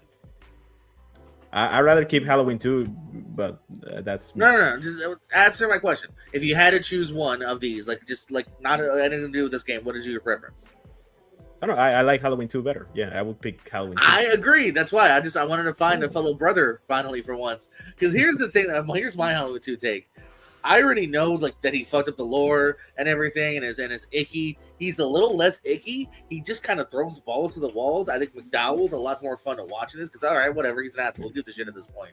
I love the fact that it's also kind of a finale. She blows his fucking head off. The end credits, sweet.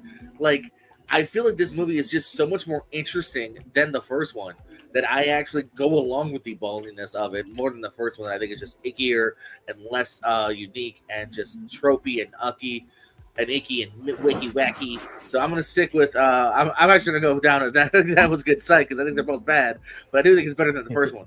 Steve. I'm gonna go with That Was Good Psych. I actually, again, I'm one of the people that I like the first one better than the second one, and the second one was a little bit of a downgrade in terms of just it is what you say that he's literally at this point he's fucked up the floor and he's just literally throwing stuff against the wall and seeing what sticks, and some of it's okay and some of it's not great. But I have to agree, Weird Al Yankovic make this movie from being an outie. So yes, That Was Good Psych. What was your vote again, John? I already forgot. That Was Good Psych. All right, cool. Chad, thoughts on this?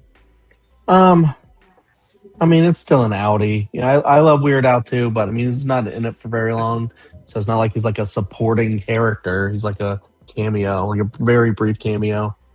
First, I understand people wanting to see it because of that, but for me, this movie is just kind of like the first one. Is just kind of miserable, and I've heard people try to say it's a bomb because they're like that's the point, and then it's people who try to argue that it's miserable on purpose to get you in that state of mind or something. I'm like, why? I hated watching that. That's on purpose though. And it's like, well, why are you making a movie that I don't want to watch? So it's just kind of a thing where I'm just like, yeah, I understand Rob Zombie goes kind of full Rob Zombie in this as opposed to being, kind of hold down by the studio and the first film. But I think that's a bad thing because I think Rob Zombie is a bad director. So I'm outie. No, fair enough. It will go down to that was good psych. Though. It was my elaborate way of giving another go to That Was Good Psych. Yeah, that was my plan. Yeah, I was gonna say John, can you please nominate a Pretty Sweet? Because I like how the tier looks right now. It's like you know. it I kinda looks very think nice. I think this one is better than Pretty Sweet, but I feel it might wind up as Pretty Sweet. So let's see what happens. I noticed on this list, and this is a controversial statement, you do have the greatest John Carpenter movie ever made. In the Mouth of Madness is on this list, and I'm nominated. It's next to Wolf Creek in the. There you go. Yeah. We talked about Jacob's Ladder being like a crazy experimental movie, and John Carpenter did it too in 1994. You know, when horror sucked, he did it. I'm glad you agree. and it's just Sam Neill like playing a confused person losing his mind for like 2 hours. It just really does it for me. There's so many great visuals in this movie, and it's batshit insane. Like I think if you say you fully understand this movie, you're probably lying. But I enjoy the ride every time. This is the bomb.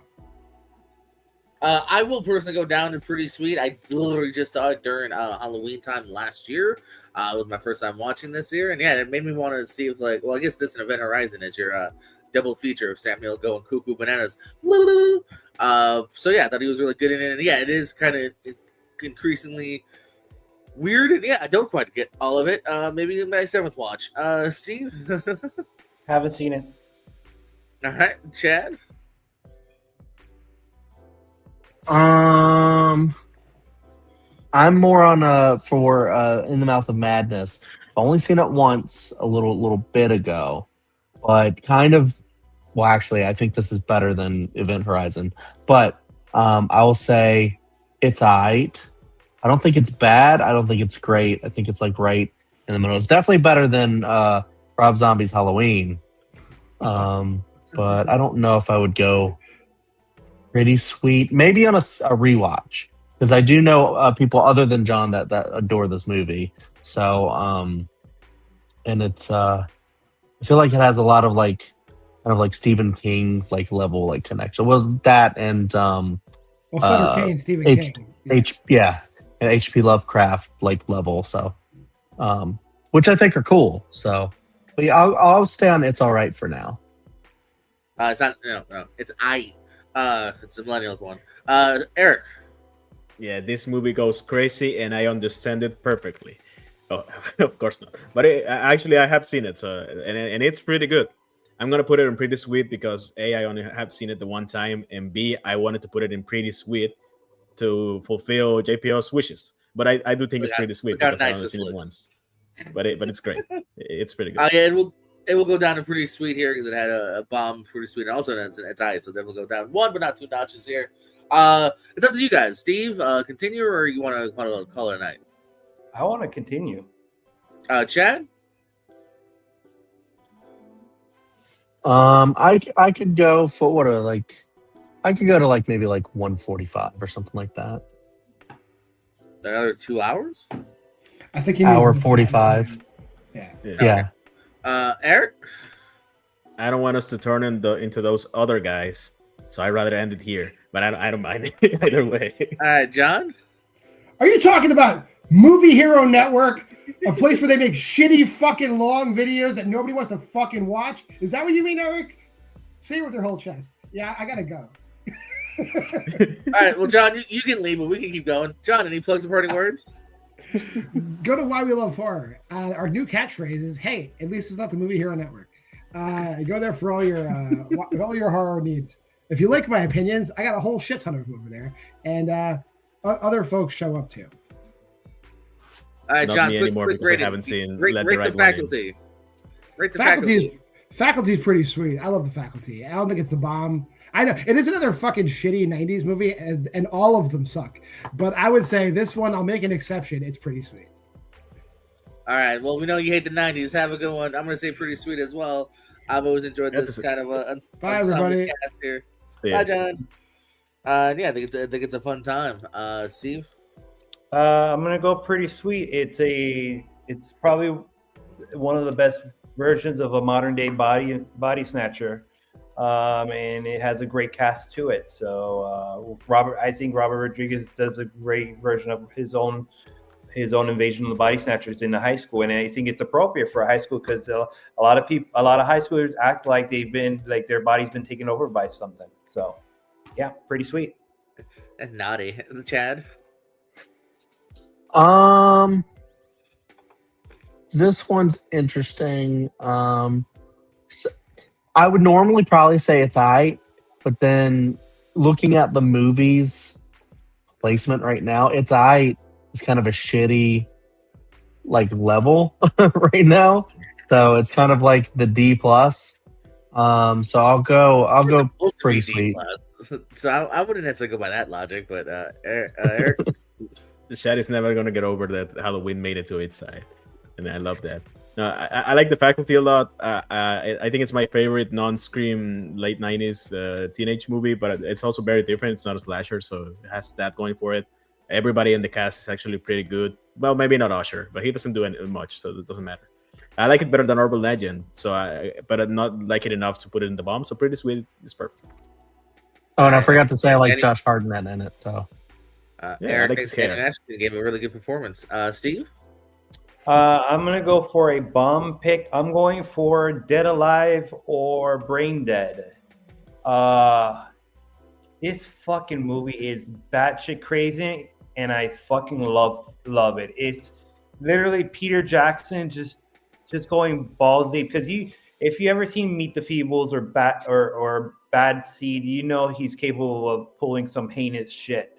And this is just taking up to basically it's taking a little bit of Kong lore and infusing a zombie, infusing it into a zombie movie, and it's a Sumerian rat monkey. What causes the problem? A mama's boys. Mama gets bitten by a Sumerian rat monkey, and she just basically mutates into this zombie that causes this outbreak, and we end up getting a zombie ass kicking priest. We get a zombie baby, and then we get a lawnmower scene that is just as iconic as any lawnmower scene in Lawnmower Man. So yes, I think Dead Alive, Brain Dead should be in the bomb section. I love more, man. Chad? this one is fucking nuts. And I kind of agree with Steve. I think it is bomb level. It's like one of those where it's like so crazy, and like I don't even remember the story to it that much. But like when you've seen Dead Alive, you've seen it, and you're just like, whoa, okay. And then you go, maybe Peter Jackson should do more horror movies because he's good at it, and just like the practical effects of what they were able to put together, like it feels low budget, but then some of the visuals that you get in that movie are just truly incredible, that you're just like, how did they do that? It's like insane what they're doing right now. And it's really cool and gross and just such a fun watch. Eric? It's the lawnmower scene in this one better than the lawnmower scene in Sinister? That's the question. Ooh. Yes. I don't believe you because I haven't seen it. But sure. And I haven't seen it, but we'll leave it there. Chad? Okay. Where we're getting to now. Fuck. Sorry, I should have prepared. I didn't realize that was coming up, but I should have. Sometimes you're gonna say that, Chad. Every time. I'm kind of.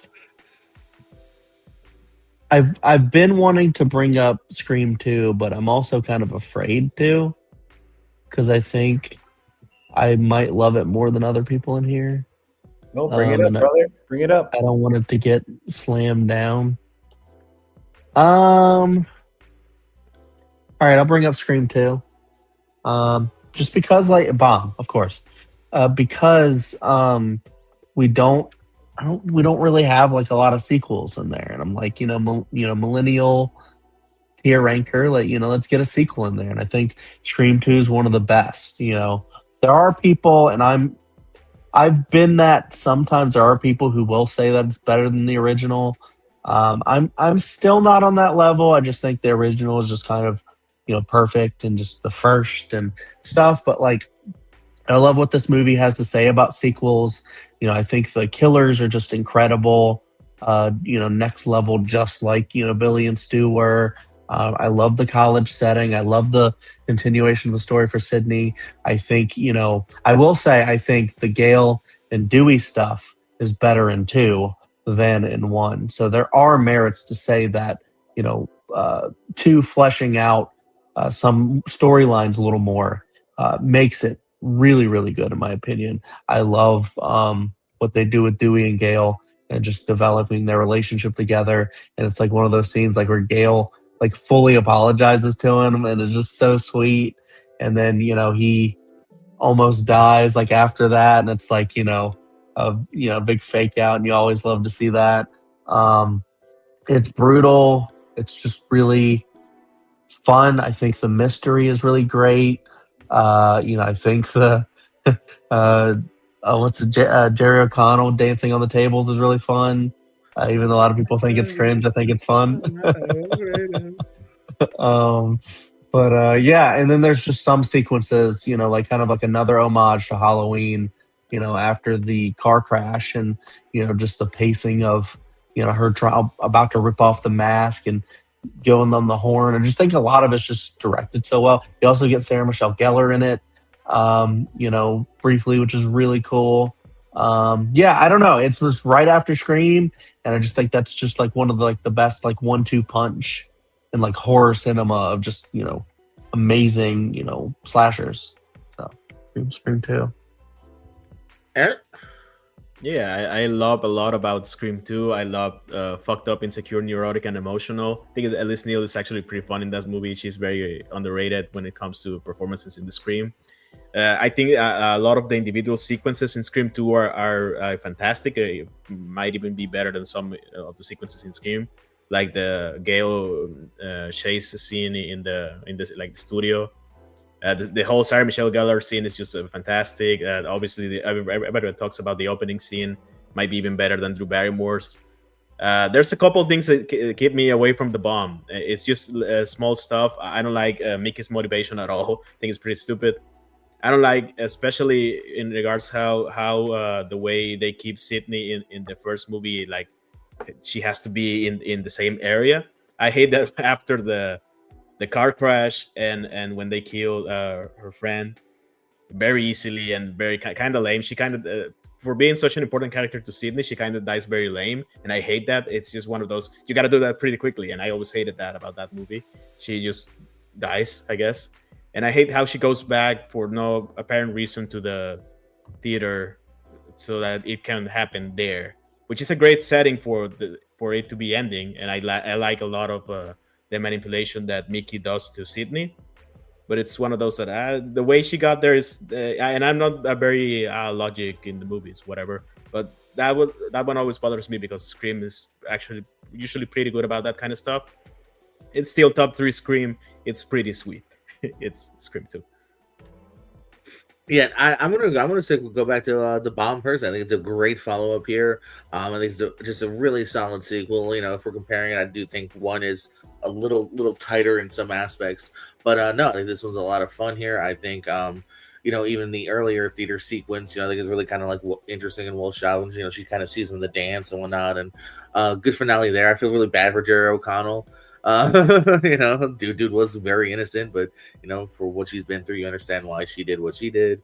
Kind of redemption to a con, Liev Schreiber's part, and yeah, great opening too. Scream's always killed with the openings. Let's see if they can do it again on the 7th one. I'm a little worried, but we'll see. This one's a dope movie though. Steve.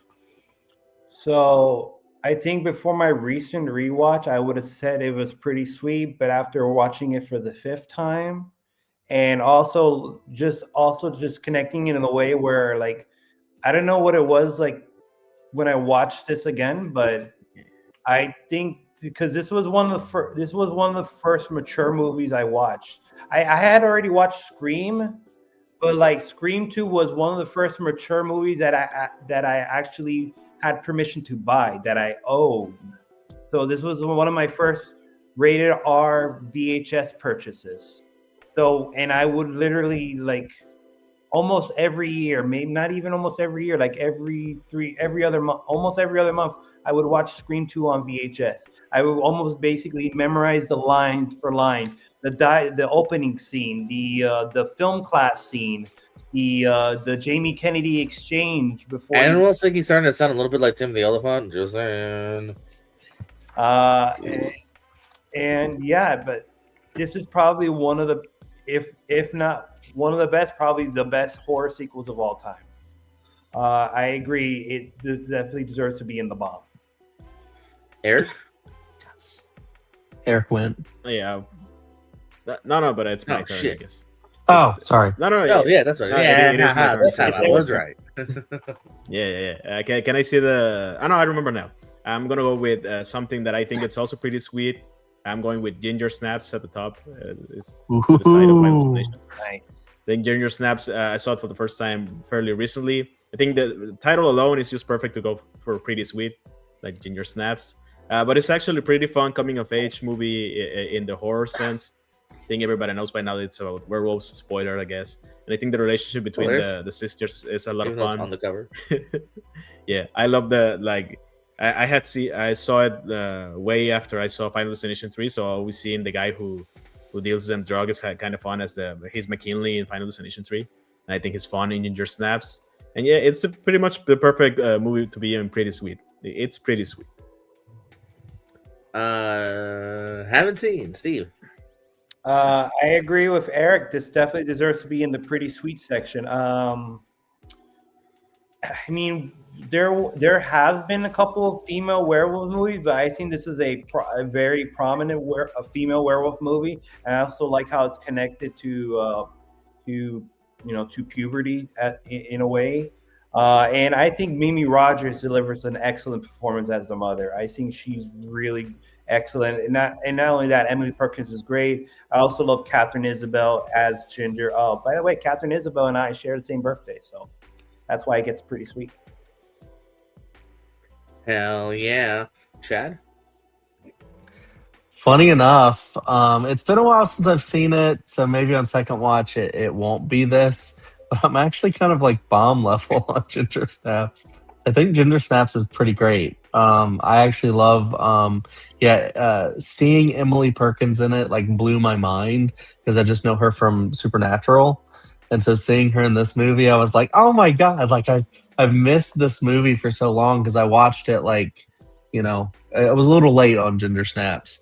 And then watching, I just thought it was actually, really well done. I like the themes of it. I like the relationship, the characters, the werewolf of it. And, I don't remember a ton, but I also love, I know it came out in like, 2000, but, it feels kind of like a 90s movie in a way. And, I don't know. I really like this one, but yeah, I'm fine with it. I'm pretty sweet as well.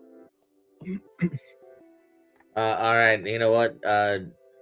John's gone. Let's talk about Let Me In. This movie's awesome. I heard there's an original. I don't know, whatever. But like this one's great. First of all, it's Matt Reeves who went on to do some great Apes movies. He revitalized Batman. Chloe Grace Moretz, one of our greatest child actors, along with Cody Smith McPhee. There's an awesome pool scene. I don't know where they came up with that pool scene, but it's fantastic. Steve? It's on the same level for me. When I say that the Let the Right One In was pretty sweet, I'm gonna also say that Let Me In was pretty sweet as well. I don't think it did as good in terms of execution wise. It was better than Let the Right One In, but for the fact that that's Chloe Moretz, Richard Jenkins, and this boy, Cody Smith McPhee. Yeah, thank you very much. I just said his name. Yeah, I didn't hear it. You won't listen. But I enjoy that Matt Reeves adapted it pretty. It was a pretty good adaptation. It's probably not. I'm saying Let the Right One is probably a little a notch better than this one is, but I really enjoy it and I think it's pretty sweet. Chad? Yeah. Let Me In. Yeah, I don't think it's anywhere. It's been a while since I've seen it, but I don't think it's anywhere near like the level of quality of Let the Right One In. So I am with John on that one. But that being said, I think it's better than It's Aight. So I would definitely put it in pretty sweet. Oh my god! Please tell me what you guys probably already said it. The director's name. Matt Reeves. Matt Reeves. Yes, he did all the Apes films and the Batman. He's just an incredible director. So I think that's probably why it doesn't, go to the we've already seen this kind of a thing. Like I think he's able to add his own kind of style to it, as an American remake. Eric? Yeah, sadly, this is the one I've seen, and I remember it being pretty sweet. I think everybody does great in it. This was peak Chloe Grace Moretz when she was everywhere around this time, and she's great in this one. Richard Jenkins is pretty good as her, I guess, her handler, her Renfield, I guess that's what we call it. And yeah, Matt Reeves did a great job stealing from a movie that's apparently great, but I haven't seen, so I don't have the knowledge of Let Me In. I remember pretty good. I gotta head out because somebody's cooking and I want to see what they're cooking. It's not The Rock, but dinner is about to be ready, so I'm gonna head out. But any plug and parting words, Eric? You can catch me at White Beetle Horror, your ASATs, your WWTs, your Lights Out. My dogs are barking, not my real dogs, not the other dogs. I love that podcast. My dogs are barking with Eric Moreno. That isn't that bad of a title. I'm gonna steal it. See you later. Matt, 40% of all advertisements. Steve, want to do one more or you want to call it a night? I'm down for one more. Yeah. Yeah, shoot it. I am gonna go with A good one. I'm gonna go with an Aight. I'm gonna go with House on Haunted Hill. Oh. It is. There it is. There it is. Is that the Razzie movie? Is it the Razzie movie? I don't know. I'm not sure. This movie was, I enjoyed for what it was. It's different. It's definitely different from the original source, and it has a great cast. I mean, you have to think about it. It has Jeffrey Rush, Famke Jensen, Tay Diggs, Ali Larder, Bridget Neeson. Is it Bridget Neeson in this one?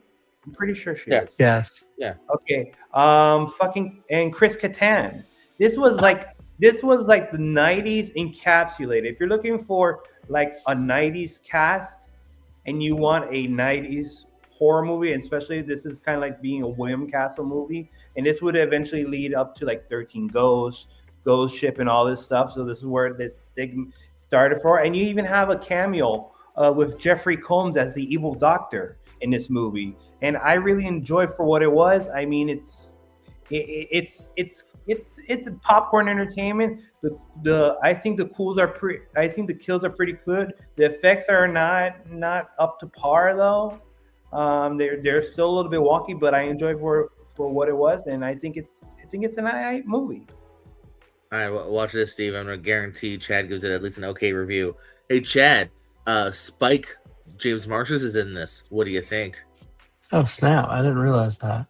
I confuse this one for The Haunting all the time, and I actually haven't seen this one, so no say. I'll leave it in the It's Aight category. I was even kind of tempting with Pretty Sweet because again, I remember even growing up digging this cast here. Ali Larder, who I don't know what came first, this or Final Destination. I guess this just by a little bit. I think right? This one came first. Final Destination was 2000. Yeah. So like kind of a back-to-back horror slammer for her. Chris Kattan too from SNL. Really fun little cast here at play here. I think it's a great concept too. I know it's a remake. This is a concept I actually think should be remade like with better hands because I love the concept and there is some fun to be had here. But yeah, not everything's executed supremely well to make it higher, which I kind of wish it was. Chad? Yeah, I'm torn. If we could do maybe another round after this, I'd be game. But I'll actually go with because I'm interested to see where this lands. because people are kind of divided on this one. I'll go Blair Witch Project, which is like right there on the left at the top. And I'll go Bomb, just because I think this movie is just really freaking good. I don't love just found footage as a genre, just in general, but like this one is just so creepy. You know, Carrie and I also watched this in an Airbnb, and it was like it was kind of like a tiny home, like off of someone's property in the woods. And so like we watched it, like trees were kind of like swaying, and it's just really creepy atmosphere. And sometimes I think, you know, when you can watch a horror movie with a specific atmosphere, it adds to the level of creepiness, you know, kind of being trapped in the woods kind of a feeling. And it's one of those movies that like it feels like anyone could have made this, but I think that's the charm of it, where it's like, you know, anyone could have, but you know, not anyone did, just these people did. And I feel like, you know, they kind of like hit that zeitgeist at that right time, you know, because I think there were other found footage movies that came before this, but like this was the one that just hit like the next level, like marketing of it, you know, which can, you know, add, I think, to the quality of the movie as far as like, you know, just adding to the creepiness of it, how people, they kind of kept the performers like kind of secret a little bit to where people could like, this feels real, like holy shit, like did this actually happen? And also it's cool because it's in Burkittsville, Maryland, so it's very local. Not very local, it's still probably a good drive, but it's like in the same state. And I think that's really cool, it's sort of local.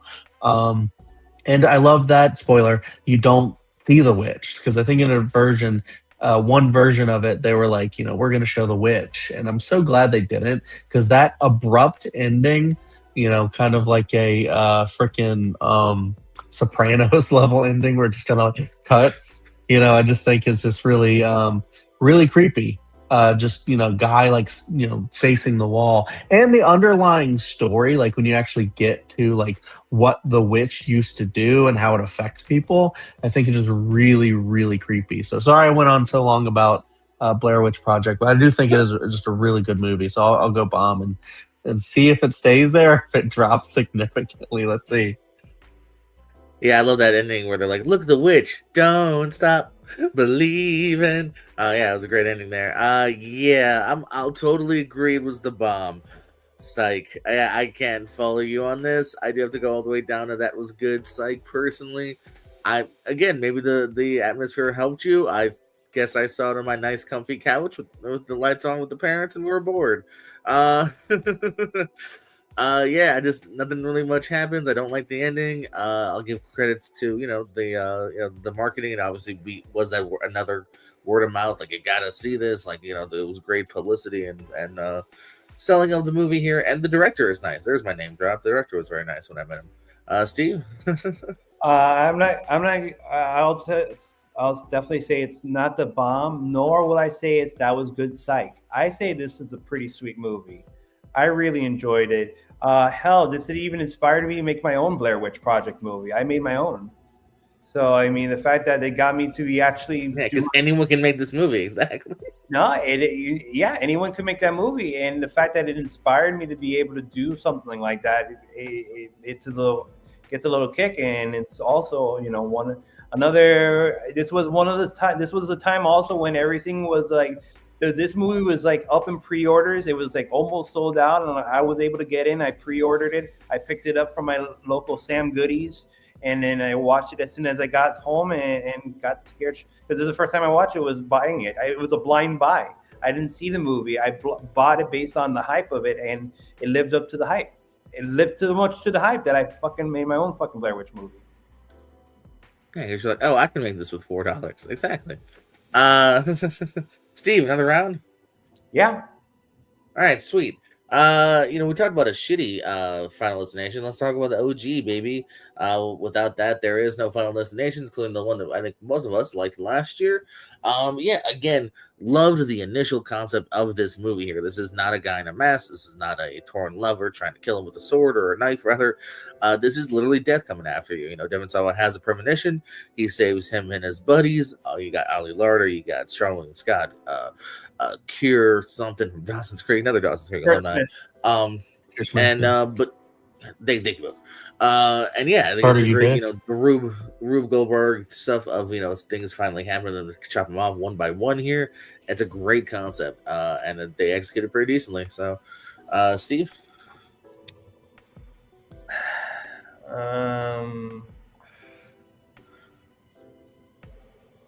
You know what? I'm going to agree with you, Jordan, and I'm going to leave it on the bomb because it affects the way I see airplanes now.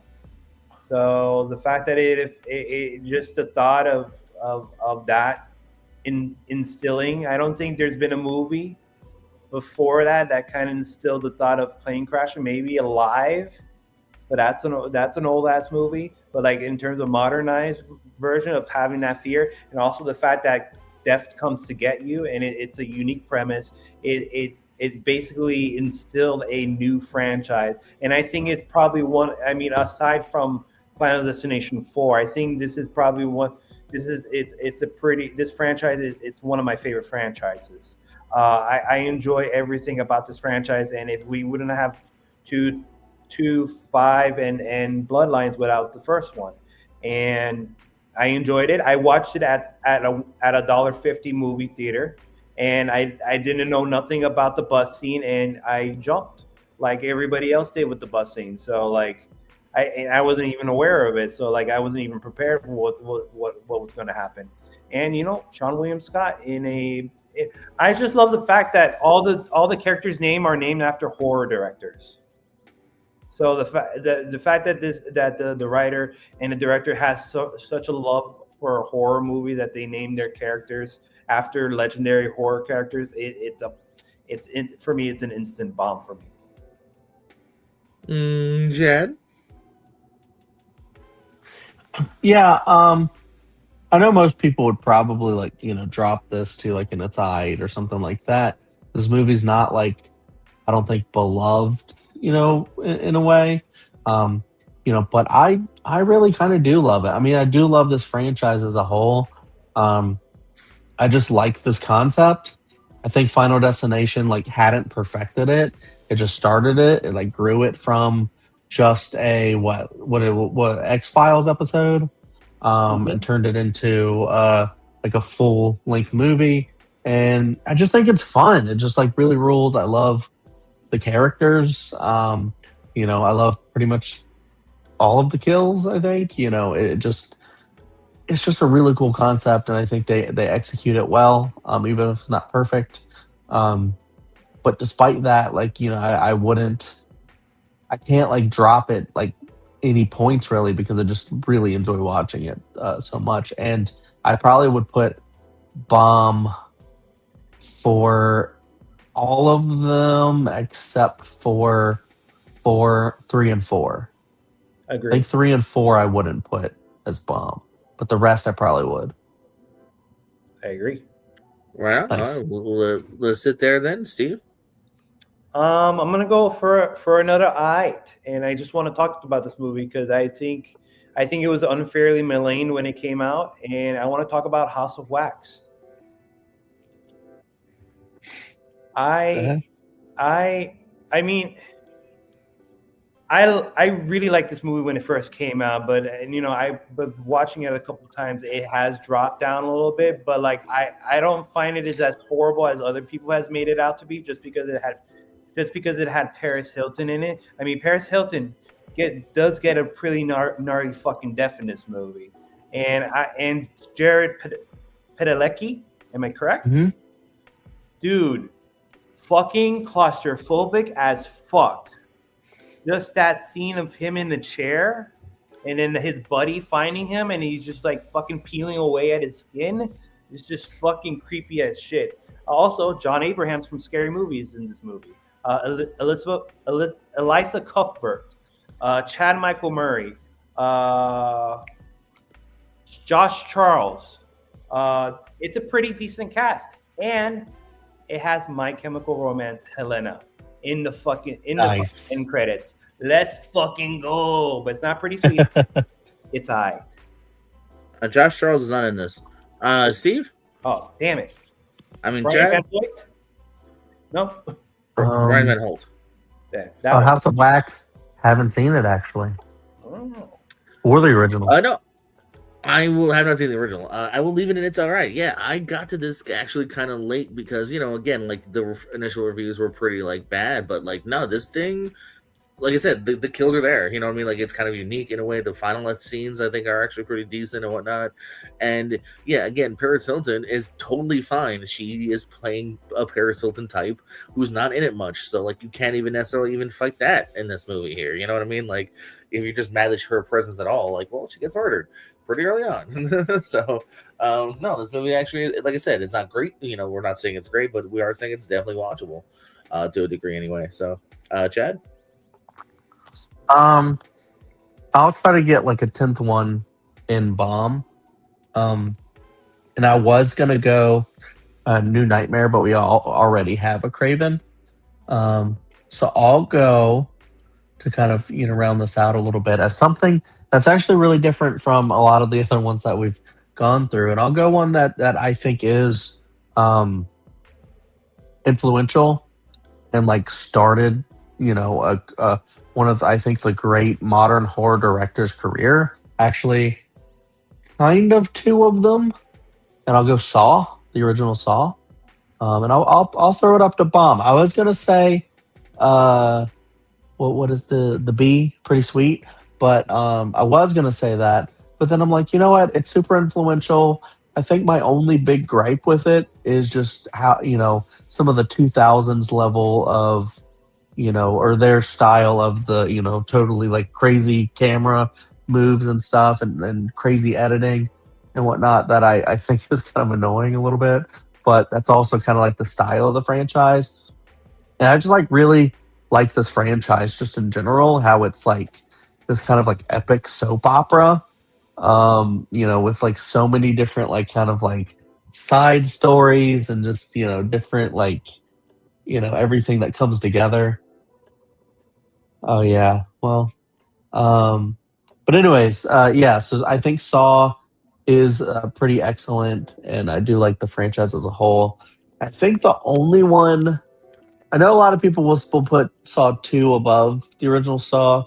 I could maybe get behind that, but I think like the first one is directed by James Wan, and actually was 2 directed by James Wan? No, just the first Darren one. and Bozeman. That's right. And so. Yeah, I think the first one is either the best or the second best because I think Saw X was actually pretty great. But yeah, anyways, that's for a different time. That's our Gen Z episode. It's the Saw X, I guess. Yeah, shout out to everyone watched, by the way. We have a few views. Appreciate your views. Yeah, this is actually the only James Wan one. I think a lot of people think he did a couple of them, but yeah, he only did the first one and then moved on Insidious and other things. I gotta go down to Pretty Sweet here. I do give it its credit where it's due, to a degree, but like again, I do feel the budget at times, and I don't know if I'm in love with Lee Winnell as an actor, too as well. So like. I am definitely taken out in some small moments here, and some of the twists, like the other twists with Michael Emerson and whatnot, and the family stuff. But yeah, there's definitely a lot of more good than bad, and yeah, it set up a whole franchise that we're still talking about to this day here. So I'll go Pretty Sweet, Steve. I'm gonna go with Chad on this one. I'm gonna go with the Bomb, just for the fact that I saw this opening night, October 2004. At midnight, and it was probably one of the best in-theater experiences I've ever had in my life. Just the fact that everybody was hyped for a horror movie, and we would not expect that this movie be spinning off a whole bunch of wannabes after this movie, and creating like different types of camera styles for horror movies, and just the fact that not only it's the fact that it's one of the best theaters experience I've ever had in my life. It's because of the fucking ending. Everybody just like, I had people like literally fucking like throw their popcorn in the air and just threw their hat at the fucking screen, like, no fucking way, you fucking kidding me? Just everybody audibly just gasping and not believing what they're seeing at the fucking end of the movie just created such a core memory. You know, we talk Inside Out. Riley has core memories. The fucking midnight screening of Saw is a core memory in my fucking memory that created me to become this horror nut that I love, that I've become. Yeah, it deserves to be it deserves to be a bomb, just for that fact that I can't shake off the ending and the experience that came with it. Jay it off. Sorry. All right, one more round. I'm okay if with we can one go more round. quick, maybe. I can do it quick. All right, quick. All right, this is gonna be the actual last one then here, because I was gonna say that anyway. You know what never gets talked about? I'll see how y'all feel about this. Valentine with David Boreanaz, Katherine Heigl, and other people here. I think this movie is underrated. I think the initial premise is really fun here. Hey, when you piss someone off in middle school, they're gonna come back to murder you. Steve, What did they do to you, JPO? No, that was good. Psych. Wasn't a fan of this movie when I saw it on DVD. Still not a fan of this movie. It's okay. It's no My Bloody Valentine. Way superior. it's better. No, It's better. no. The remake is way better than Oh, the remake blows. Oh, it's actually him the whole time. Fuck off. Not you. The movie. Yeah, the movie. Yeah. Fuck. No, I'm gonna say that was good. Psych. Chad? I love Angel. I actually haven't seen it. Huh? Okay. Well, let's see. We'll meet in the middle then. It's tight. Steve?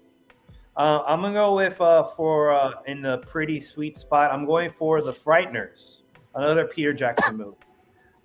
This movie, it's a very unique concept. It's a psychic, an actual psychic who basically has friends as ghosts, and they basically kind of go to different houses to scam people out of money to get, to be able to afford what they're doing. Michael J. Fox has a great performance in this movie. It also has a great performance from Dee Wallace, who was E.T.'s E.T. and Cujo, Jake Busey, Chi McBride, John Austin, by the way, who is still alive and kicking at age 95. John Austin, the original Gomez Addams. Surprisingly, I found that out recently. And Jeffrey Combs. Jeffrey Combs has a great performance in this movie as the creepy paranormal expert. And this has some great effects, especially for 1996. And I think it's an underrated movie. Yeah, so. All right, Chad, what you thinking about? The Frighteners. Yeah, I actually used to watch this one when I was younger, and really liked it. And I viscerally remember the scene where he's got to freeze himself, and it's like, I'll bring you back and stuff like that. So I think this one's pretty good. Yeah, I'll say pretty sweet. Happy to third that, leave it exactly where it is. Yeah, unfortunately, the last physical starring role too of Michael J. Fox here. He do a couple of co-starrings and voices, of course, and still around. Still, I believe the announcement for Shrinking or something like recently. But yeah, fun movie. Some fun side ghost characters and whatnot here too. So decent romp and a fun times, as the cool kids of the 90s and 2000s said. So that was a Millennial tier ranker here. So of course, lots of other fun stuff we could have talked about, all the Saws, the 28 Days, Ring, etc., here. Let's know in the chat if you got anything we left off, maybe in that top tier or even bottom tier. Let us know. Steve, any plugs or parting words? Just some honorable mentions. It's not the movies that I want included, but just some of the ones that I would like to talk about. I would like to talk about Final Destination 2 and 3, Scream 3, Seed of Chucky, Bride of Chucky. I definitely want to talk about how Halloween Curse of Michael Myers sucks big donkey dicks. So this is all 3D. But aside from that, you can check me out at Mesa Media 1 on Twitter, Facebook, YouTube. You can check my stuff up on Instagram, smesa85. My Catherine O'Hara tribute reel is still kicking at 998,000 views. I need 2,000 more views for it to get to 1,000,000 views. Guys, please go to SMSI85, like, share, repost, do what you can to get me up to 1,000,000 views, please. Jansky. Honorable mentions that I really wanted to mention, but we didn't get there.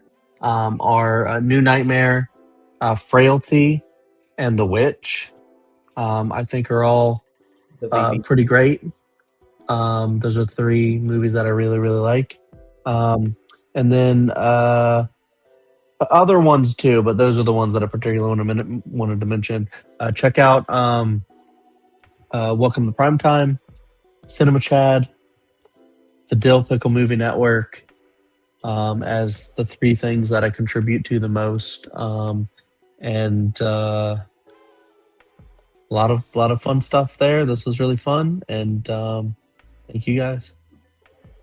Oh yeah, also do a quick shout out. I love Seven too. We talk about another elevated kind of horror. Signs, I think it's great. And 28 Days Later, also really good stuff here, amongst others here.